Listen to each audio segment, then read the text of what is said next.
যাচ্ছে এই জায়গায়। তার মধ্যে নতুন বাংলার যুক্তরাষ্ট্রের দুর্নীতি, আরে ভোটেও রাজ্যটাই দুর্নীতি আছে, দুর্নীতির আসছে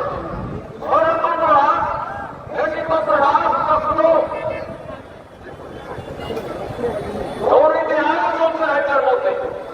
এই শহরতল শহর এলাকায় অথবা গ্রামে কেউ প্রজাতি এলাকায় আর শহরাঞ্চল এলাকায় সন্মন্ত্রী দুর্নীতির জাল মিশে লক্ষ লক্ষ টাকা রোজগার করছে, অনুবাদ করছে। সেসব সরকারি কর্মীরা বলেছে, বলেছে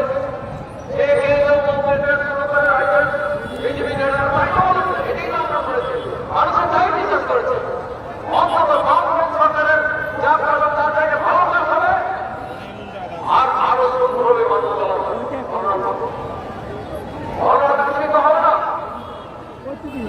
এই অবস্থায় গণমান্তার মানুষের মধ্যে তাকে রাখতে চাইবে। আসল জনসভায় আজ যাতে লোকাত্ম না পারে তার জন্য বন্ধ করে দিয়েছে, বন্ধ করে দিয়েছে।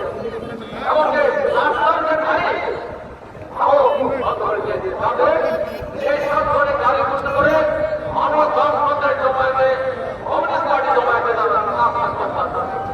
কিসের আর কাজ করছে এইভাবে তো ত্রিপুরার মানুষ এই তো আমরা যখন 4.5 বছরে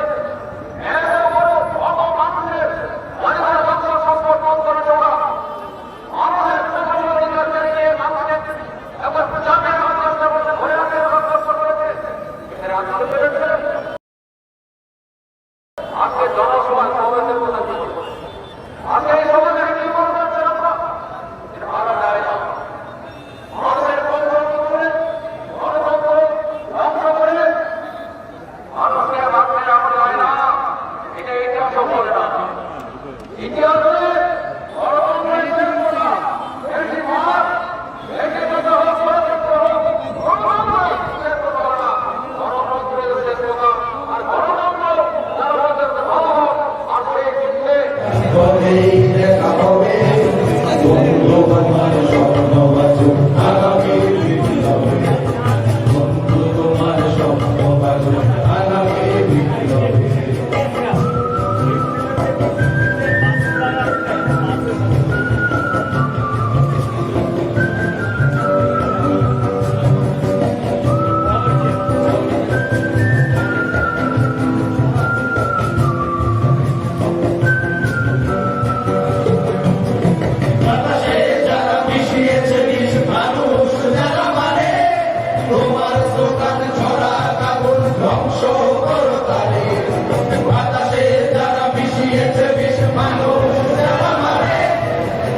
তাদের দ্বারা সৃষ্ট সমস্ত বাধা ডিঙ্গিয়ে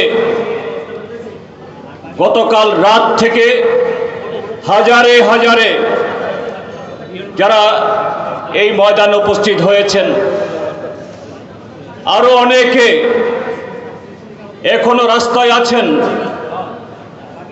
চরিলামের কাছে সেখানে গাড়ি আটকে রাখার চেষ্টা করা হচ্ছে, তারাও সেখানে আসছে এবং এই আগরতলা শহরেও যতটুকু আমাদের মাইকের আওয়াজ পড়ছে, যারা আমাদের বক্তব্য শুনছেন সোশ্যাল মিডিয়াতে এবং অন্যান্য মাধ্যমে, শুধু ত্রিপুরাজ্যের মানুষ না, ত্রিপুরাজ্যের বাইরেও অসংখ্য মানুষ যারা আমাদের আজকের এই সমাবেশ তারা প্রত্যক্ষ করছেন, আমি আপনাদের সকলকে, সংগ্রামী মায়েদের, বোনেদের, শ্রদ্ধেয় অভিভাবকদের, ত্রিপুরাজ্যের সমস্ত নাগরিকদের আমাদের পার্টির তরফ থেকে, আমার ব্যক্তিগত তরফ থেকে সংগ্রামী অভিনন্দন, নমস্কার এবং শুভেচ্ছা জানাচ্ছি। তাকো বুখরব তিনি ত্রিপুরা হাসতেনি যারা তাবক ক্ষমতা তং নাই বরংনি যত কাসমগ্ন নাকারই অর যারা সক পায় নাই তিনি খারাং যারা খানায় তং নাই যত তাকো বুখরগ্ন আং চিনি পার্টি নঙ্গই তাই আনি সাকনইব খা কাহাম খাগো ইয়াফার। বন্ধুরা, আমরা যখন এই জনসভার আয়োজন করে এটার ঘোষণা করে মিডিয়ার বন্ধুরা আমাদেরকে জিজ্ঞেস করছিলেন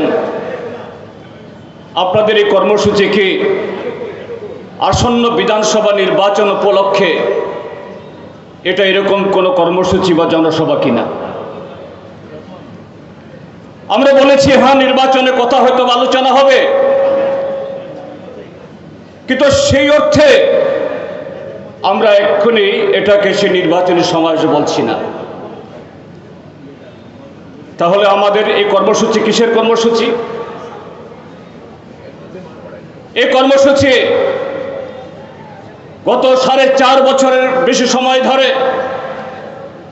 এই রাজ্যের প্রতারিত, বঞ্চিত, লাঞ্ছিত, অবহেলিত মানুষ, আক্রান্ত মানুষ, ক্ষতিগ্রস্ত মানুষ গত 4.5 বছর অভিজ্ঞতায় আমরা ত্রিপুরাজ্যের এই যে দুবন্ত শাসক দল যারা গত 4.5 বছর ধরে সীমাহীন অপরাধ করে চলছে, গণতন্ত্রকে খুন করে, মানুষের অধিকারকে কেড়ে নিয়ে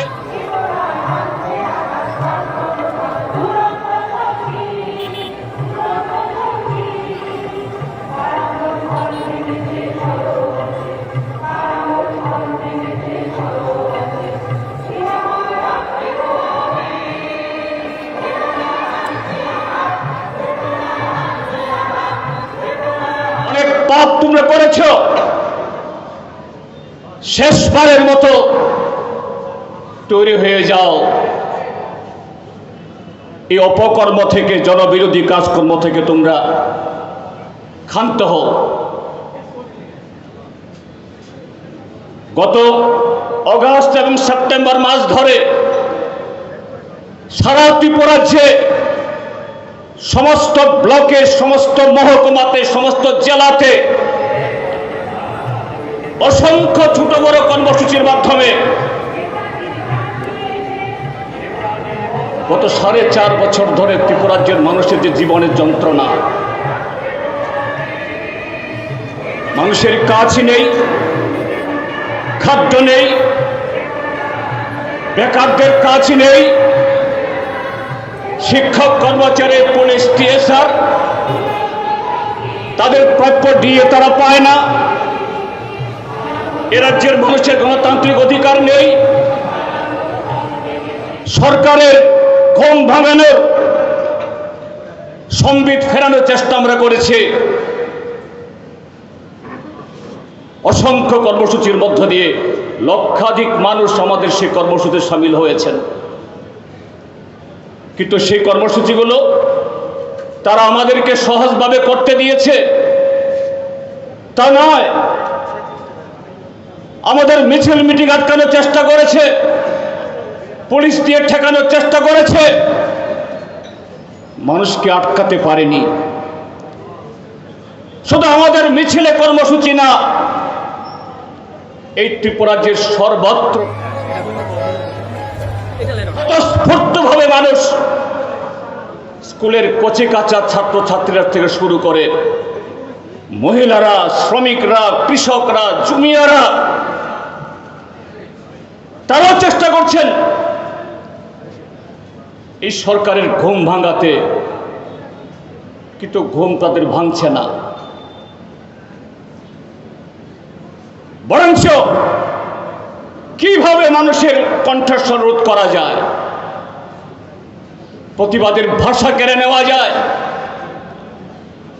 অধিকার কেড়ে নেওয়া যায়, সে চেষ্টা প্রতিদিন হচ্ছে। যেমন আজকেও আমাদের গাড়ি দেয়নি, দক্ষিণ ত্রিপুরাতে যে রেল চলে সে রেলের বগি সংখ্যা অর্ধেক করে দেওয়া হয়েছে, ছোট গাড়ি চলতে দেওয়া হয়নি, হুমকি দেওয়া হয়েছে। তাই আমরা কর্মসূচি নিয়েছি এখানে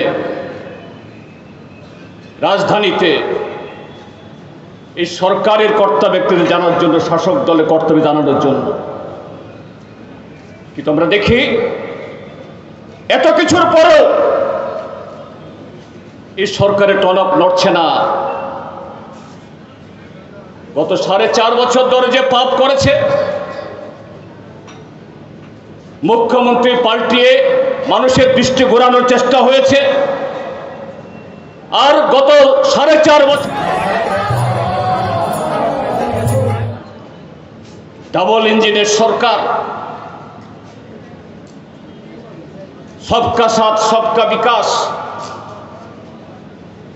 এক ত্রিপুরা শ্রেষ্ঠ ত্রিপুরা, মডেল ত্রিপুরা, একটা নতুন নতুন স্লোগান নিয়ে বাগাড়ম্বর করে কিভাবে মানুষকে নতুন করে প্রতারিত করবে সে চেষ্টা। এই 4.5 বছরে কে প্রতারিত হয়, কে ঠকেনি? শ্রমিক, কৃষক, পাহাড়ের মানুষ, সমতলের মানুষ, শহরের মানুষ, গ্রামের মানুষ, যুবরা, ছাত্ররা, সামাজিক ভাতা যারা পান তারা, শিক্ষক কর্মচারীরা, কেউ বাদ নেই। অধিকার কেড়ে নেওয়া তো এটা তো তাদের প্রায় জলবাদ সেখানে হয়ে গেছে। এখন নতুন কায়দায় গত 17 তারিখ, সেপ্টেম্বরের 17 তারিখ থেকে ত্রিপুরাজ্যের মানুষকে বোকা বানানোর জন্য নতুন চেষ্টা। কি চেষ্টা? গ্রামের রাস্তা মেরামত নেই, বিদ্যুতের তার ছিঁড়ে গেলে সে নতুন তার লাগে না, জলের পাইপ ভেঙে গেলে তার রিপেয়ার হয় না, ইন্টারভিউর পর ইন্টারভিউ, লোক দেখুন ইন্টারভিউ হচ্ছে, তার ফল প্রকাশ করা হয় না। টেট পাস করে টিআরবিটি, জিআরবিটিতে পরীক্ষা দিয়ে হাজার হাজার ছেলে মেয়েরা বছরের পর বছর অপেক্ষা করছে। 10,383 যারা চাকরিচ্যুত শিক্ষক শিক্ষিকারা, এদের পুনর্বহাল করার জন্য কথা দিয়েছে, উল্টো তাদেরকে লাঠি পেটা করে এদের পুরস্কৃত করা হচ্ছে। এই রাজ্যের সর্বশিক্ষা অভিযানের শিক্ষক শিক্ষিকা, টিএসআর-এর ব্যাটালিয়ান যাদেরকে রাজ্যের বাইরে পাঠানো হয়েছে, এদেরকে অতিরিক্ত বেতন দেবে বলে ঠকিয়ে সেখানে প্রায় বেগার খাটানোর মতো খাটাচ্ছে, কর্মচারীদের দিয়ে দেওয়া হচ্ছে না। কে ঠকেনি? এই 4.5 বছরে কেউ বাদ নেই, কোন অংশের মানুষ বাদ নেই। সেই জায়গায় গত 17 তারিখ থেকে তাদের নেতা নরেন্দ্র মোদীর জন্মদিনে নাকি ত্রিপুরা যে নতুন প্রতারণার একটা রেল শুরু করেছে। সেই প্রতারণার নাম হলো ঘরে ঘরে সুশাসন। আর জনগণের ট্যাক্সের টাকা খরচ করে এই প্রতি ঘরে সুশাসনের নামে সারা ত্রিপুরাজ্য ফ্ল্যাক্স, পত্রিকাগুলোতে বিজ্ঞাপন, চ্যানেলগুলোতে বিজ্ঞাপন, কোটি কোটি টাকা খরচ করা হচ্ছে। বেকার যুবকদের ছবি দেখে তার পেট ভরবে? গ্রামীণ বা শহরের শ্রমিকরা মন্ত্রীদের সে ছবি দেখে এদের পেট ভরবে? এ রাজ্যের কৃষকরা, ক্ষেত মজুররা, জমিয়ারা গত 4.5 বছর ধরে যারা প্রায় অভুক্ত, এই ছবিগুলো দেখে তাদের কাজ হবে? এই সুশাসন আজকে কিভাবে ঘরে ঘরে পৌঁছচ্ছে? শহরতলির মধ্যেও ডাকাতি, লুট, ব্লকগুলো, অফিসগুলো তো লুট হচ্ছে। প্রতিদিন পালা করে নারী নির্যাতন। যারা প্রতিবাদ করার চেষ্টা করছেন শুধু বামপন্থীরা না, যারা বিজেপিকে ভোট দিয়েছিলেন তাদের কথা শুনে আজকে তারাও সুরক্ষিত না, তারাও নিরাপদ না। এদের বাড়ি ভাঙা হচ্ছে, গাড়ি ভাঙা হচ্ছে, দোকান লুট করা হচ্ছে, এদের উপর আঘাত করা হচ্ছে। একজন দুষ্কৃতী, একজন সমাজ বিরোধী সেখানে গ্রেপ্তার হয় না, বিচার হয় না। গত 4.5 বছর ধরে চলছে। কাজেই আজকে আমরা এই কর্মসূচি নিতে বাধ্য হয়েছি। এদের প্রতারণার দলিল এখানে শেষ না। গত 12 এবং 13 এই অক্টোবর তারিখে ভারতবর্ষের সর্বোচ্চ সাংবিধানিক পদাধিকারী মাননীয় রাষ্ট্রপতি দ্রৌপদী মুর্মুকে তারা ত্রিপুরা ডেকে এনেছেন এবং এই জোট সরকারের যে অপদার্থতা তাদের কলঙ্ক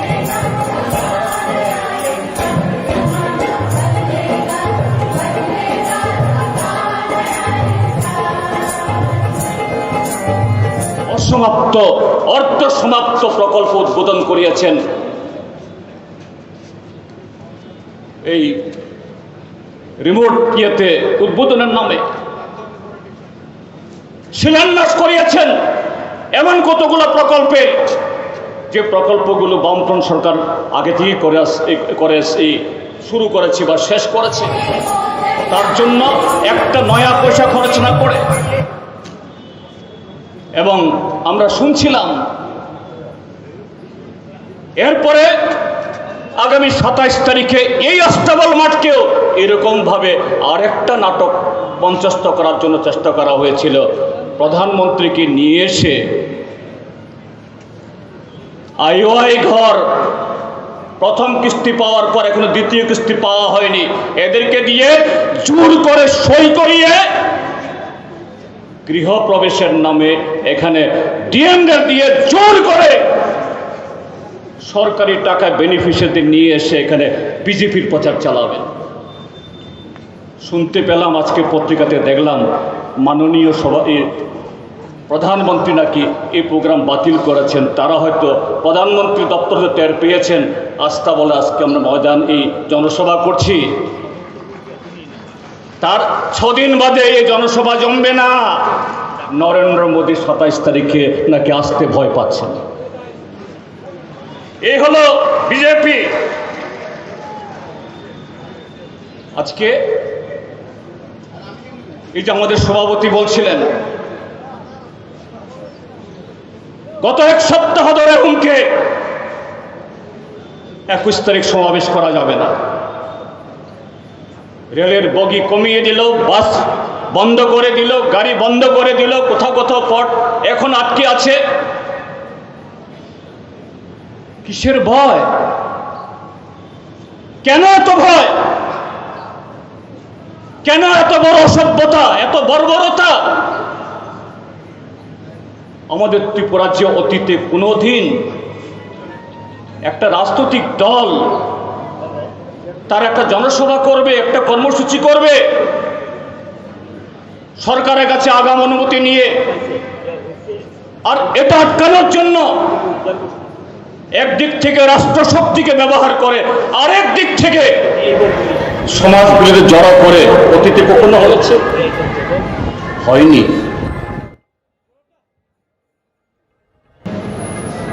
সেই দলের নেতা সর্বোচ্চ নেতারা ত্রিপুরা এখন ঘন ঘন আসছেন যাচ্ছেন।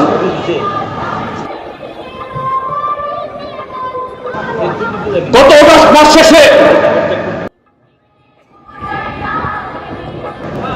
শেষ দিকে গত 28 এবং 29 তারিখে তাদের সর্বভারতীয় নেতা সভাপতি জেপি নাড্ডা সাহেব এসছেন। কি বলে সাংবাদিকদের কাছে? মানুষ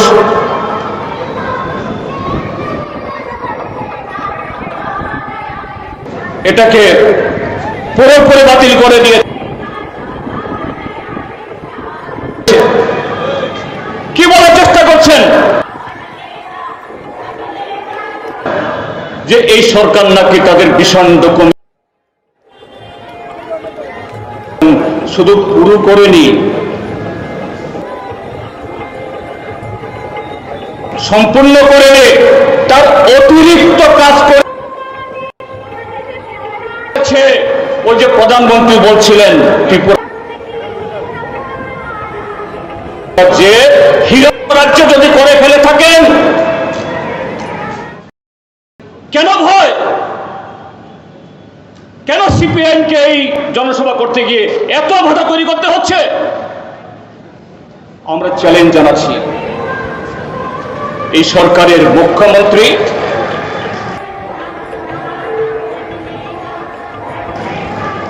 ডাক্তার মানিক সাহাকে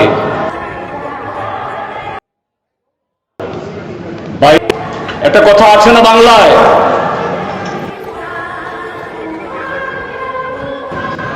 যে কুল ব্লাডে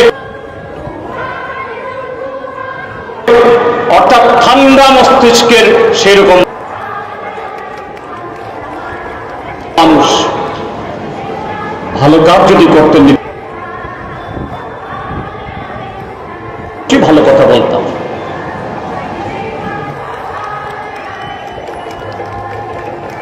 এই অল্প কদিনে তিনি যে রেকর্ড বললেন, আমার মনে হয় বিপ্লব দেব এক সপ্তাহের মধ্যে তোমাদের সেই ভীষণ ডকুমেন্ট তোমরা কি উপায় করেছ, একটা শ্বেতপত্র প্রকাশ করো, একটা হোয়াইট পেপার প্রকাশ করো।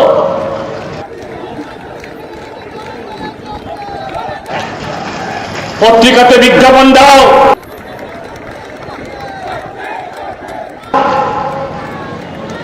এমনিতে তো তোমরা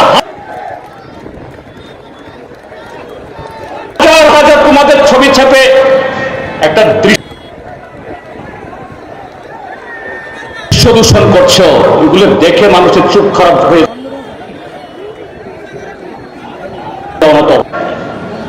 তোমাদের সেই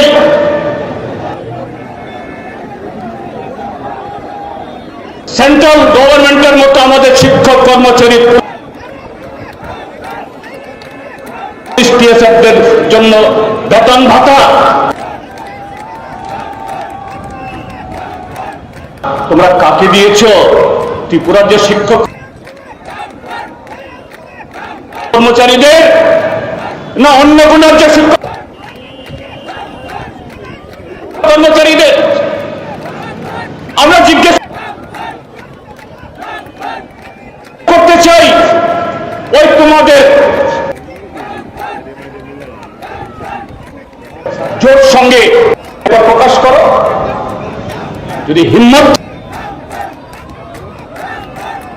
থাকে সেই হিম্মত বিজেপি নেই, সেই চেষ্টা করার ক্ষমতা তাদের নেই। কাজে আজকে এক হলো পুলিশ প্রশাসনকে নিষ্ক্রিয় করে যারা মুখ খোলার চেষ্টা করছেন, প্রতিবাদ করছেন, ত্রিপুরার যে সমস্ত অংশের মানুষ যারা প্রতিবাদ করছে, সত্য কথা বলার চেষ্টা করছে, আজকে সবাই আজকে এদের হাতে তাদের হাতে বাধাপ্রাপ্ত হচ্ছে। কাজী বন্ধুরা, এই জায়গায় দাঁড়িয়ে আমরা আবেদন করতে চাই, ত্রিপুরার যে ইত্য বছরে আরেকটা দল জন্ম নিয়েছে, সমতলে না হলেও পাহাড়ে।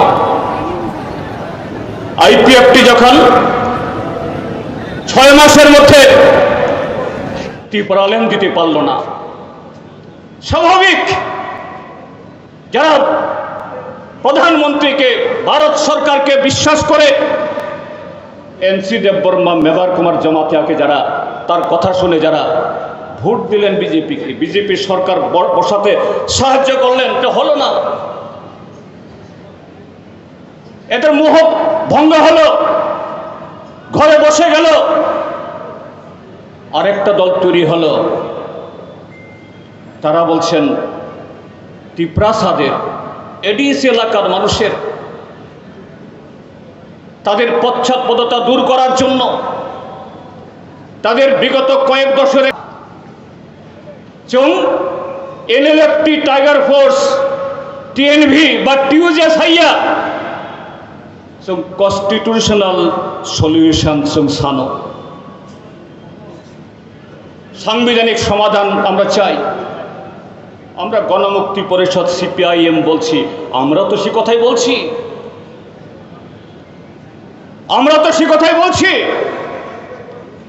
এই গণমুক্তি পরিষদ সিপিআইএম গণতান্ত্রিক ভাবে লড়াই করে আমরাই তো ত্রিপুরা রাজ্যের মধ্যে ষষ্ঠ তহসিল চালু করেছে। আজকের এডিসি তো তার ফসল। 78 ইংরেজির আগে এই আগরতলা শহরের বাইরে গ্রামে কত কিলোমিটার রাস্তা ছিল? তিনি বুকুং ভরা আমচৈরাগ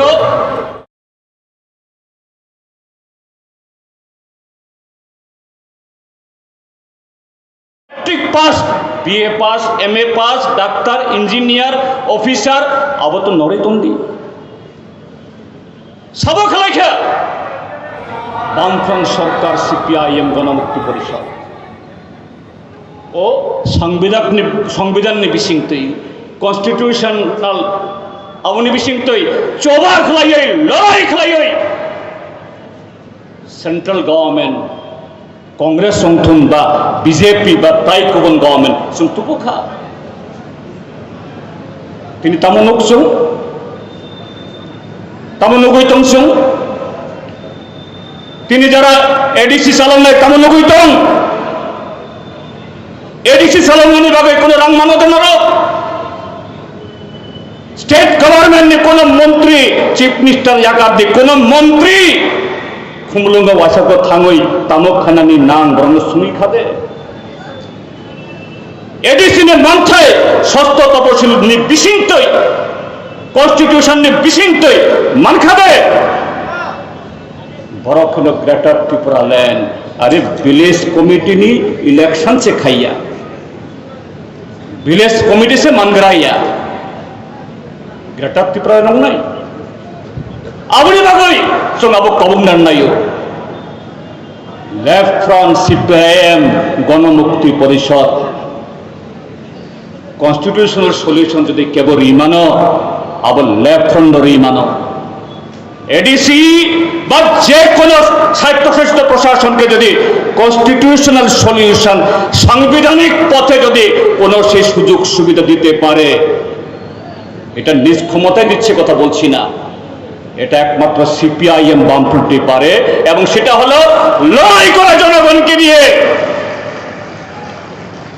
বিজেপির কাছে ভিক্ষুকের মতো ভিক্ষা করা যাবে, এরা ভিক্ষুক ছাড়া, ভিক্ষুক হিসাবে ছাড়া অন্যদেরকে কিছুতেই দেখে না।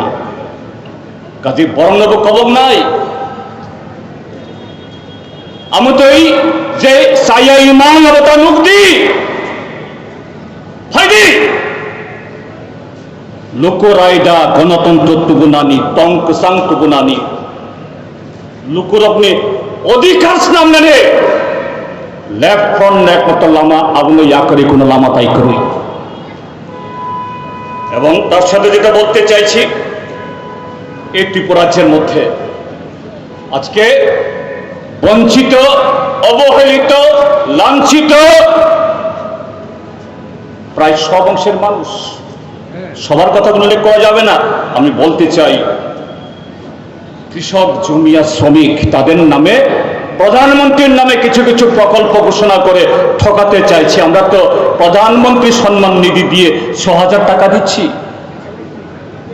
আমরা বলতে চাই, শুধু রেগাতে বর্তমান বিজেপি সরকার, মোদী সরকার প্রতি বছর এই ত্রিপুরা রাজ্যের মানুষকে ১০০০ কোটি টাকার বেশি ঠকাচ্ছে। তোমার প্রধানমন্ত্রী সম্মান নিধি বা আরো কিছু দিচ্ছ, এতে তার ১/৪ না। তারপর পেট্রোল, ডিজেল, কেরোসিন তার দাম বাড়িয়ে সমস্ত কিছুর উপর ট্যাক্স চাপিয়ে যেভাবে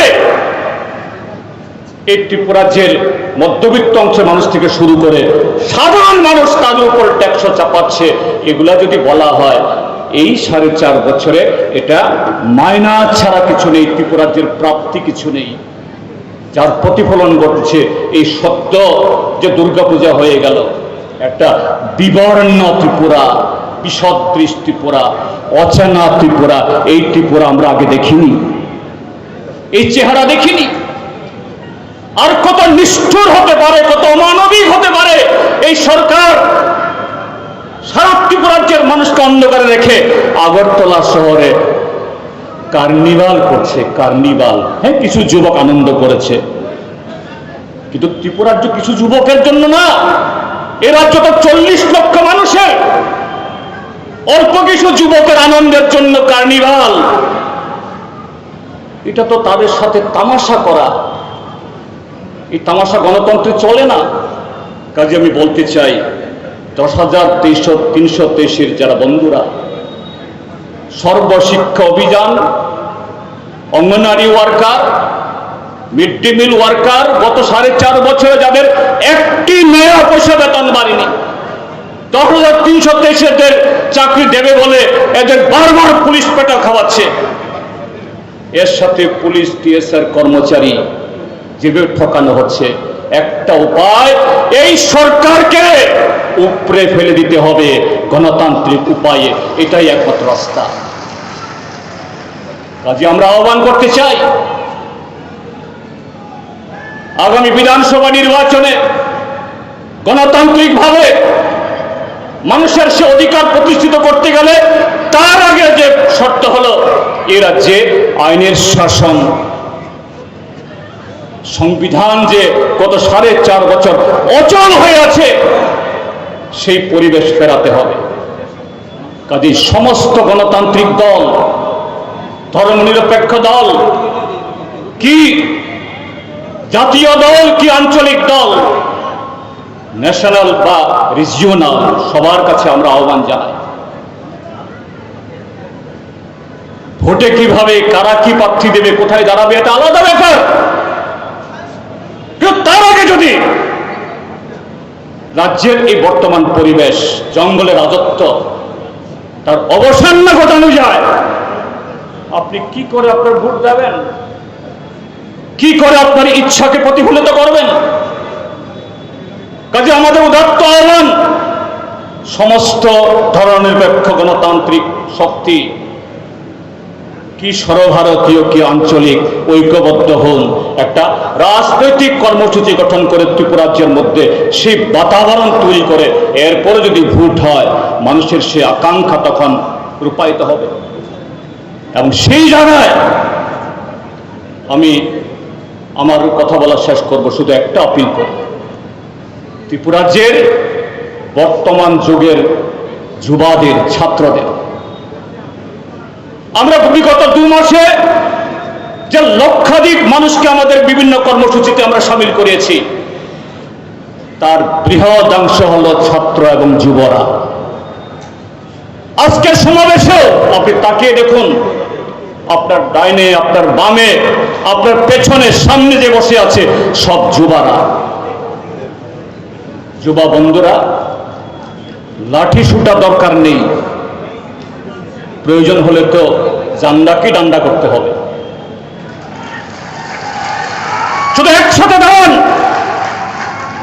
এই যে কতিপয় সমাজ বিরোধী যারা আজকে পথ আটকাচ্ছে, রেল আটকাচ্ছে, ভোট আটকাচ্ছে, আপনার দোকান ভাঙছে, বাড়ি ভাঙছে, একসাথে শুধু দাঁড়ান একটু।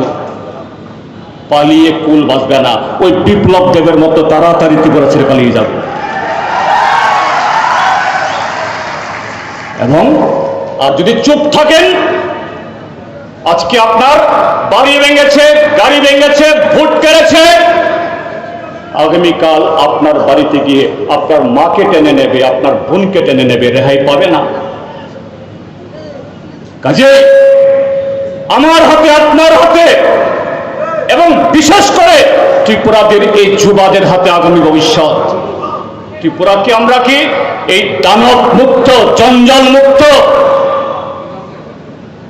এই রাক্ষসদের হাত থেকে ত্রিপুরাকে উদ্ধার করে এক নতুন ত্রিপুরা উপহার দিতে পারবো কি পারবো না, যুবরা সিদ্ধান্ত নিন। এবং আমরা নিশ্চিত আপনাদের চেহারা দেখে আপনাদের বিগডুকুন নামুন, প্রতিজ্ঞা নিন, শপথ নিন, এই আহ্বান জানিয়ে আমার বক্তব্য শেষ করছি।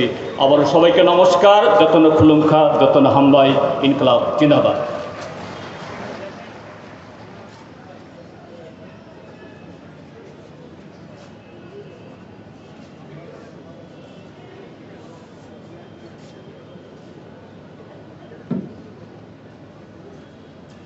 এখন আপনাদের সামনে বক্তব্য রাখবেন ভারতের কমিউনিস্ট মার্ক্সবাদী সর্বভারতীয় সম্পাদক কমরেড সীতারাম ইয়েচুরি।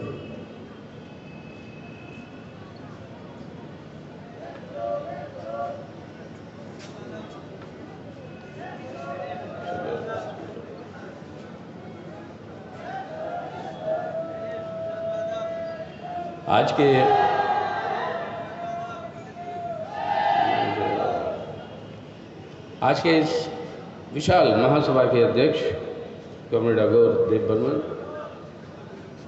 हमारे पॉलिट ब्यूरो के सदस्य भूतपूर्व मुख्यमंत्री कॉमरेड माणिक सरकार, हमारे राज्य के सचिव कॉमरेड जितेंद्र चौधरी, मंच पे बैठे हुए केंद्र कमेटी के सदस्य और राज्य नेतृत्व मार्क्सवादी कम्युनिस्ट पार्टी के, और भाइयों, बहनों और बुजुर्गों, सबसे पहले मैं आप सबको हमारी क्रांतिकारी लाल सलाम देना चाहता हूं कि किस तरीके से जितनी कोशिशें की ये बीजेपी की सरकार आपको यहां तक नहीं आने के लिए, उसके बावजूद हज़ारों तादाद में आप लोग सब यहाँ पे आए। यही है समाधान इस बीजेपी को कि आने वाले निर्वाचन में भी यही होगा व्यवस्था। इस सरकार को हम हटाएंगे, फिर वापस जनता की राज त्रिपुरा के अंदर ले आएंगे। इसका संदेश जो है यहाँ से पहले दे रहे हैं आप। हमने देखा कई मील दूर बसें रोक दी गई, ट्रेन रोक दी गई, लोग पैदल आ रहे इस धूप के अंदर, अभी भी कई सारे नहीं पहुंच पाए। ये याद दिलाता है कि हमारे आज़ादी के संघर्ष में सरकार को सुनाने के लिए शहीद भगत सिंह ने एक बम फेंका था दिल्ली के असेंबली में। तभी उन्होंने कहा था कि हमारी राजनीति हिंसा की नहीं है, हमारी राजनीति है इस बहरे सरकार को सुनाने की।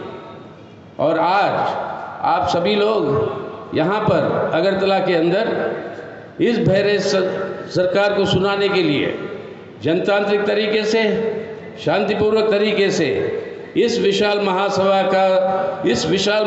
का धमाका जो है सरकार को सुना रहे हो कि जनता के हित में काम नहीं करोगे तो आपका राज यहाँ पे नहीं चल सकता। इसको हम लोग सब मिटाकर हटाएंगे और हमारे सब मांगों को आपको मानना पड़ेगा या प्रदेश छोड़ के, सरकार छोड़ के आपको वापस घर जाना पड़ेगा। क्योंकि आज ये संदेश, ये धमाका आज यहाँ से सुनाई दे रहा है।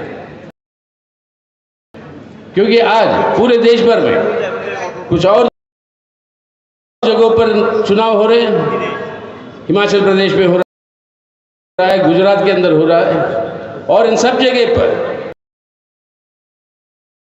हमारे प्रधानमंत्री जी जाते हैं और वहां पर आश्वासन देते हैं। पुराने प्रोजेक्ट 5 साल पहले करते हैं और ये कहते हैं कि बीजेपी को चुनो तो आपकी भलाई होगी, आपका विकास होगा। आपके पास भी आ रहे हैं, सुना है एक हफ्ते के अंदर यहां पर भी वही तमाशा चलेगा। यहां पर भी नए नए चीजों की ऐलान करेंगे, घोषणा करेंगे, लेकिन जो गुजरात में होना था वहां पे घोषणा नहीं किया। क्यों? पूरे देश भर में अमूल दूध का दाम बढ़ाता है 2 रुपए प्रति लीटर, लेकिन गुजरात को माफ कर देता है। गुजरात के अंदर वो कहते हैं कि 2 सिलेंडर रुपए खर्च करते हुए ये लालच दे रहे हैं चुनाव से पहले कि वोट खरीदने के लिए। अगर चुनाव का घोषणा हो जाता है तो ये सब नहीं कह सकते हैं। तो ये सब घोषणा करने के लिए चुनाव आयोग को भी, उन पर भी ये अफसोस की बात है कि उन्होंने ये घोषणा नहीं की साथ साथ जो होना चाहिए था। लेकिन इसी तरीके से लालच दिलाने की पूरी कोशिश होगी चुनाव से पहले, ताकि वोट बटोरे और लोगों के गुस्से को नरम करने की कोशिश करेंगे। ये सावधानी आपको भी दिखानी होगी। यहाँ पर भी आएंगे और वही काम करेंगे, वही काम करने की कोशिश करेंगे। और आप सबको समाधान देना होगा कि मोदी जी आपका पोल नहीं चलेगा, आपका पोल खुल जाएगा।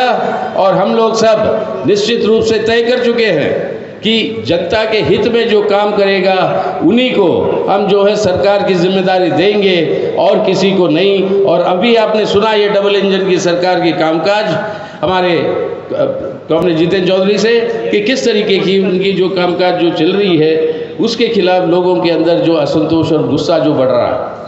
तो आज ये जवाब अगर आप देनी है तो एक तरफ से विपक्षी पार्टियों को कहते हैं प्रधानमंत्री जी ये रेवाड़ी कल्चर जो है ये नहीं चलेगा, लेकिन गुजरात के अंदर वो कर सकते हैं कि सीएनजी और एलएनजी की प्राइस, नेचुरल गैस का प्राइस जो है वो कम कर सकते हैं। वो रेवाड़ी नहीं है। खरबपतियों को टैक्स का छूट दे सकते हैं, वो रेवाड़ी नहीं है। अपने मित्र बड़े बड़े पूंजीपतियों को उन्होंने जो कर्जा लिया बैंकों में से, बैंकों में जो कर्जा लेते हैं बैंक से, वो किसका पैसा है? आपका और हमारा पैसा जो बैंक अकाउंट में है, उस पैसे को उसके ऊपर वो कर्जा लिया। और कितना कर्जा माफ कर दिया मोदी साहब ने? 11 लाख करोड़ रुपए पिछले 8 सालों में 11 लाख करोड़ रुपए की माफी कर दी। ये लूट नहीं तो क्या है? लेकिन ये रेवाड़ी नहीं है। ये सब लालच देकर चुनाव के सामने वोट खरीदने की जो पूरी की पूरी कोशिश है, इससे हमारी अर्थव्यवस्था को बर्बाद कर रहे हैं और लोगों की रोजमर्रा जिंदगी को बर्बाद कर रहे हैं। आज ये आंकड़ा निकला कि अक्टूबर के पहले 19 दिनों में तकरीबन 3% हमारे देश के अंदर बेरोजगारी बढ़ गई हमारे नौजवानों के भीतर। 3% का मतलब क्या होता है देश में? 3% का मतलब 4 करोड़ लोग। 4 करोड़ लोग हमारे देश के अंदर नौजवान वो और ज़्यादा बेरोजगार हुए हैं इस 19 दिनों में। महंगाई के ऊपर कोई अंकुश नहीं। दुनिया के अंदर आंकड़े और संस्था बताते हैं कि सबसे ज़्यादा अगर भूखमरी की बीमारी अगर कहीं पर बढ़ी है तो वो हिंदुस्तान में है। अपनी सरकार नहीं मानती ये सब आंकड़ों, वो कहते हैं ना खुद की आंकड़े देती है सरकार, ना दुनिया के आंकड़ों को मानती है। और ये कोविड महामारी के चलते हुए जितने तादाद में लोगों के अंदर गरीबी बढ़ी है, उससे 2/3 पूरे दुनिया के गरीबी जो बढ़ी है उसके 2/3 का हिस्सा, शर्म आती है, वो अपने भारत से है। यानी गरीबी हो, बेरोजगारी हो, भूखमरी हो, यहाँ पे सबके अंदर लोगों के ऊपर अत्याचार बढ़ते जा रहे हैं। लेकिन अमीर अमीर होता जा रहा है और गरीब गरीब होता जा रहा है। ये सरकार सिर्फ लुटेरों के लिए है। देश की संपत्ति को लूटकर अपने मित्र पूंजीपतियों को, उनको जो है मुनाफा बनाने का मौका दे रहे हैं, और वहाँ से जो उनको जो पॉलिटिकल फंडिंग के रूप में जो पैसा मिलता है, उस पैसे का गलत इस्तेमाल करते हुए लालच देकर वोट खरीद कर वो जो है चुनाव जीतने की कोशिश करते हैं। लेकिन ये अब चल नहीं पा रहा, उनके खुद गुजरात के अंदर नहीं चल पा रहा, इसलिए डर के मारे वहाँ पर चुनाव का घोषणा नहीं किया, वहाँ पे ये नए नए लालच वाले स्कीम जो है वो लागू कर रहे हैं। लेकिन आज के दिन ऐसी परिस्थिति में ये एक नया उसूल बना दिया भाजपा ने आज कि चुनाव अगर हार भी जाए तो वो जो है सरकार वो ही बनाएंगे। हारेंगे चुनाव लेकिन सरकार बनाएंगे, क्योंकि विपक्षी दलों के एमएलए को खरीद कर, अगर खरीदने के लिए तैयार नहीं होता विपक्षी दल का एमएलए, तो उसको ऊपर आपके सेंट्रल एजेंसीज को चला दीजिए, ईडी और सीबीआई को, और उससे डराकर उसको ज़रूरत पड़े तो गिरफ्तार करवा लो। अगर इससे भी नहीं चुका तो उसके जेल में बंद कर दो। तो इस तरीके से वो गोवा के अंदर, कर्नाटक के अंदर, मध्य प्रदेश के अंदर, अब महाराष्ट्र के अंदर, आपके पूर्वी उत्तर में कई सारे प्रांतों के अंदर हारे हैं चुनाव, लेकिन सरकार बना लेते हैं इस तरीके के काम करते हुए। आज त्रिपुरा को हम आप सबको आज सावधान रहना है, आज सावधान रहना है कि किसी भी तरीके से जो जनता की मत है, उस जनता की मत के ऊपर कोई रोक लगाने की कोशिश करे तो जैसे भगत सिंह ने कहा कि शांतिपूर्वक के अंदर रहेगा, तो आज इस हालत में हमें ये देखना पड़ेगा कि उनके पास एक ही हथियार बचा है। वो हथियार है एक भाई को दूसरे भाई से लड़ाने की, एक भाई को दूसरे भाई से लड़ाने की। बहुत सारे प्रदेश में हिंदू मुसलमानों के बीच में तनाव पैदा करके एक भाई को दूसरे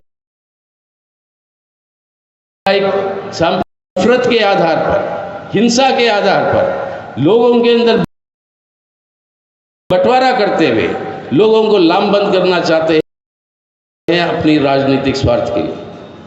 इससे बड़ा नुकसान देश की एकता और अखंडता के लिए सभी। आज जो है ये सरकार गलत प्रचार और पैसे का इस्तेमाल करते हुए, धमकी का इस्तेमाल करते हुए और अपने संस्थाओं का इस्तेमाल करते हुए, ईडी या सीबीआई, वो दूसरे लोगों की आवाज़ को बंद करवाना चाहती है। और कोई भी उनके खिलाफ आवाज़ उठाएगा, उनको जो है देशद्रोही के नाम पर उनके ऊपर आरोप लगा के जेल में धकेल देते हैं।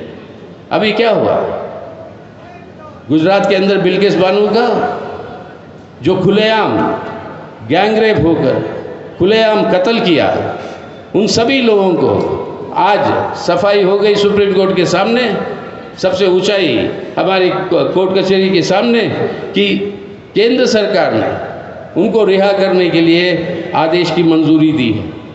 यानी एक तरह से बेटी बचाओ बेटी पढ़ाओ, दूसरी ओर से बलात्कार करके हत्या करने वालों को रिहाई दो।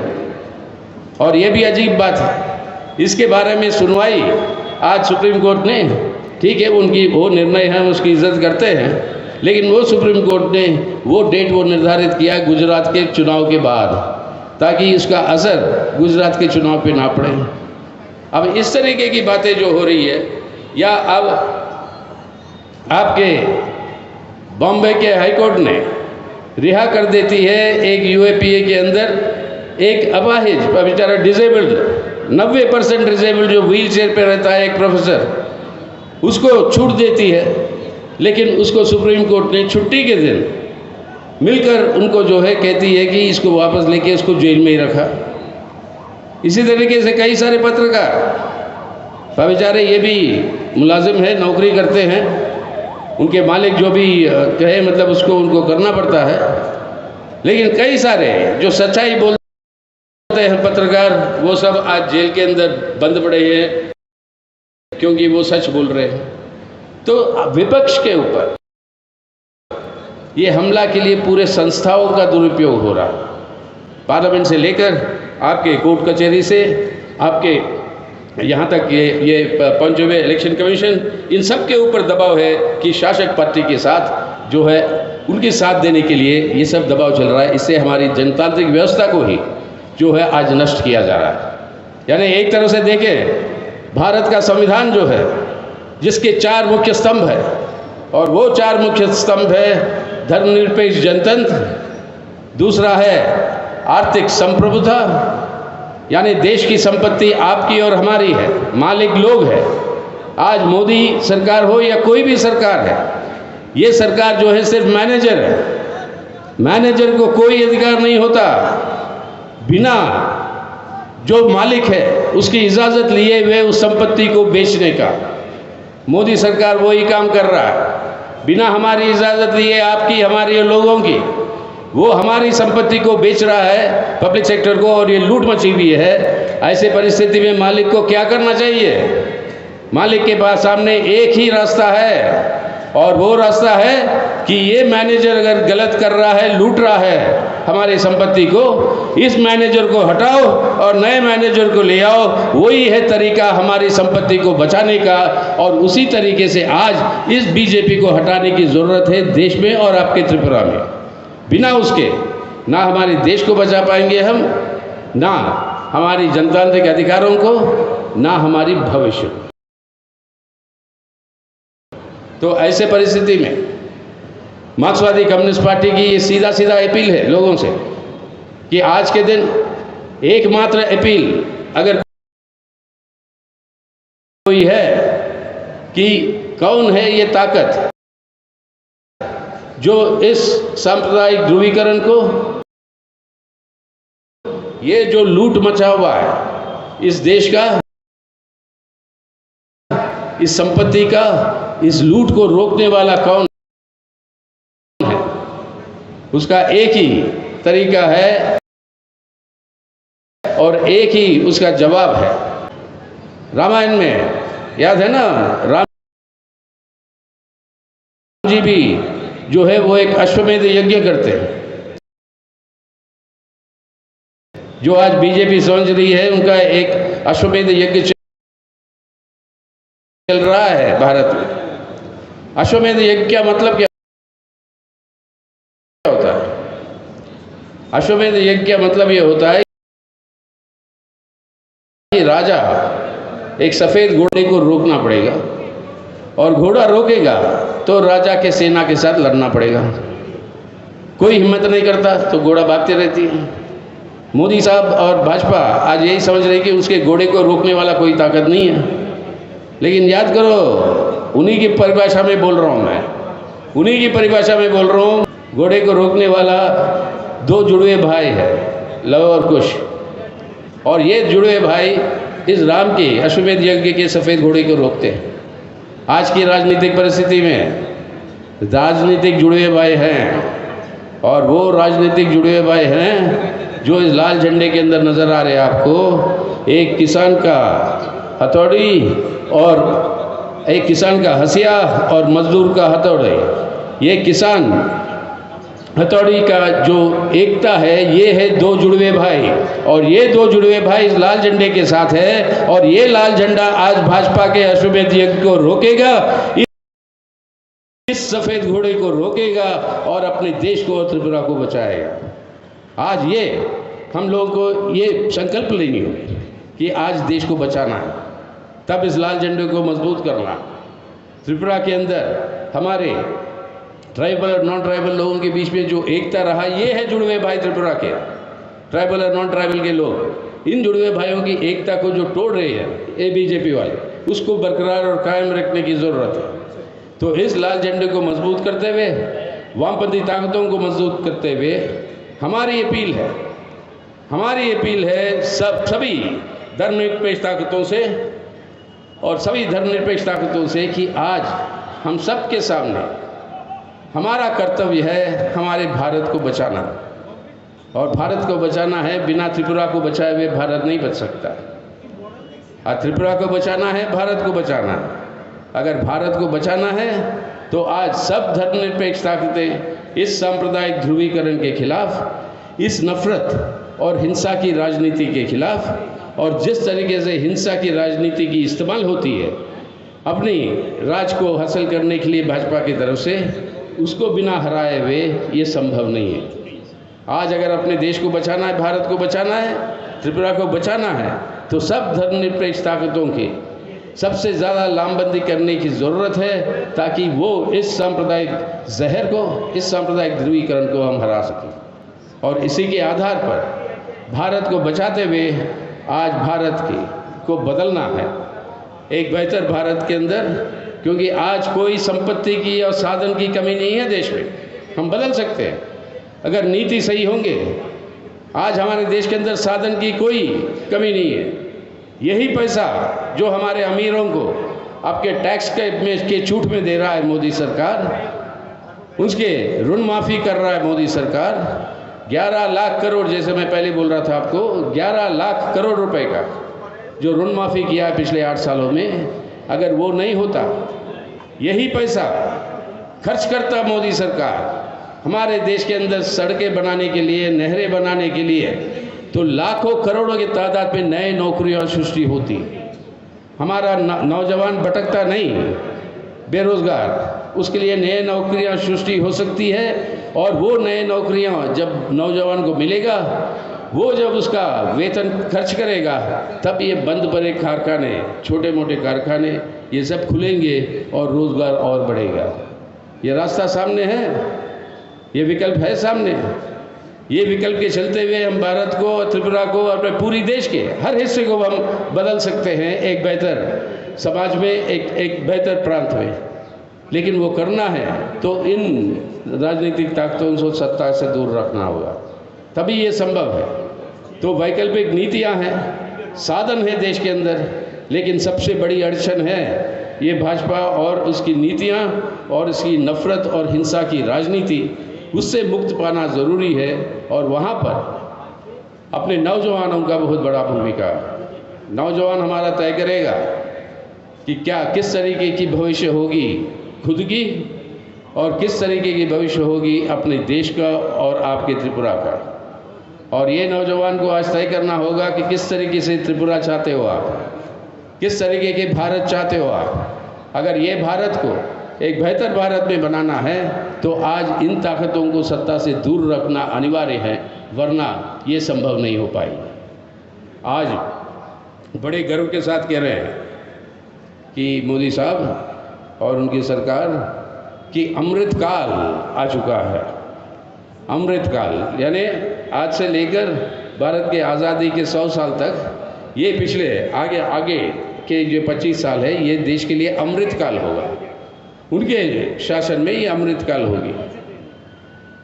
याद रखिए, उन्हीं की परिभाषा में बोल रहा हूँ मैं। अमृत पैदा कैसे होता है? भाजपा की परिभाषा में अमृत पैदा होता है समुद्र मंथन में। समुद्र मंथन जब चल रहा होता है, अमृत पैदा होकर आता है, और साथ ही साथ विष भी पैदा होकर आता है। एक कलश में अमृत होता है, एक कलश में विष होता है। और अमृत जब पैदा होकर आया आपके समुद्र मंथन में, सबसे पहले राक्षस लोग जो है वो अमृत के कलश को लेकर वो भाग जाते हैं। अब देवता लोग परेशान, अगर राक्षस लोगों के पास अमृत है तो वो निरंतर जिंदा रहेंगे और वो अपना कुशासन चलाते रहेंगे। तो इसको कोई ना कोई तिगड़म करके देवता लोगों को ये कोशिश करना था कि उसको वापस ले आए राक्षसों के हाथ से। आज आप, हम और अपना देश भी उसी जगह पर अटका हुआ है। अमृत पैदा हुआ है मंथन से, राक्षस लेके भाग गया है। आज उसको वापस लाना है, देश की जनता के हित के लिए वापस लाना है, आज देश के हित के लिए, अपने आप को बचाने के लिए और अपने भविष्य के लिए, अपनी विकास और विशाल तरीके से अपनी सभ्यता को आगे ले जाने के लिए आज इस अमृत को वहाँ से उठाकर वापस लेना है जनता और देश के हित में। आज वो है संघर्ष। क्या आप सबको तय करना होगा कि तैयार हैं आज जिस गलत लोगों के हाथ में ये अमृत पहुंचा है उस अमृत को हम वापस ले आएंगे उनके हाथ से और जनता और देश के लिए इस्तेमाल करेंगे। इसके लिए तैयार है कि नहीं? अब आप धमकी की आवाज़ की बात कह रहे हो, अगर मेरे तक सुनाई नहीं दे रही आपकी आवाज़ तो धमकी की आवाज़ कैसे